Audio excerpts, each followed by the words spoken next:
Vous connaissez ces paroles terrifiantes de Jésus en Matthieu chapitre 7 quand il dit « Ce n'est pas ceux qui me disent Seigneur, Seigneur qui entreront dans le royaume du ciel, mais seulement celui qui fait la volonté de mon Père. » La question que beaucoup se posent c'est « Mais c'est quoi la volonté du Père pour que j'entre au paradis ?» Eh bien, je vais vous donner deux explications. Une explication dans ce contexte-là, dans le contexte du sermon sur la montagne, mais aussi en Jean chapitre 6, Jésus définit clairement quelle est la volonté du Père. Si vous allez au chapitre 5, au verset 48, vous avez la volonté du Père à la base. Écoutez, soyez donc parfaits comme votre Père céleste est parfait.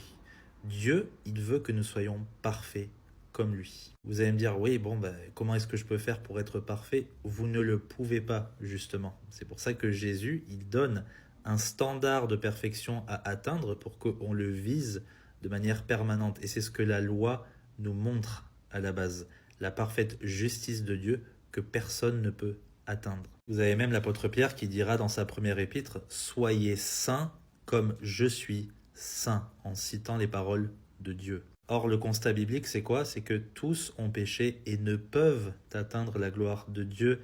Il n'y a de bon que Dieu seul. Et il n'y en a qu'un seul qui est parfait comme le Père céleste et qui a gardé parfaitement toute la loi, c'est Jésus-Christ. Donc personne ne peut être sauvé en étant parfait puisque personne ne peut y arriver. Ça n'empêche pas Jésus de nous montrer la voie de la perfection que lui seul est capable d'atteindre. Et tous les faux prophètes qu'il est en train de condamner en Matthieu chapitre 7 ne sont pas capables d'être parfaits comme le Père céleste. Et ils se vantent de leurs œuvres. C'est pour ça que Jésus les chassera du royaume. Mais du coup, vu que personne n'est capable d'être parfait comme le Père céleste et donc de faire sa volonté pour aller au paradis, qu'est-ce que nous pouvons faire? C'est quoi la volonté du Père, du coup, pour nous?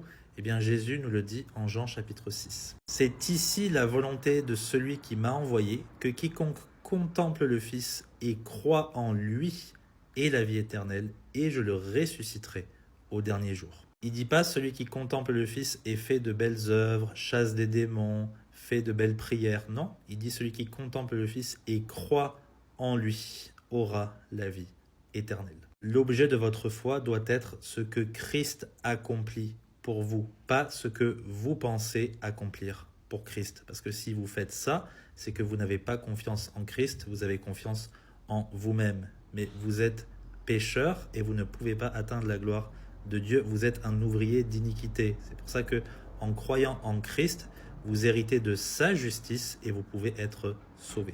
Voilà ce qu'enseigne tout le Nouveau Testament du début à la fin. C'est par la grâce que vous êtes sauvés par le moyen de la foi et cela non de vous-même. C'est le don de Dieu, c'est le cadeau de Dieu, non des œuvres afin que personne ne se glorifie. J'espère que c'est clair pour vous. Que Dieu vous bénisse.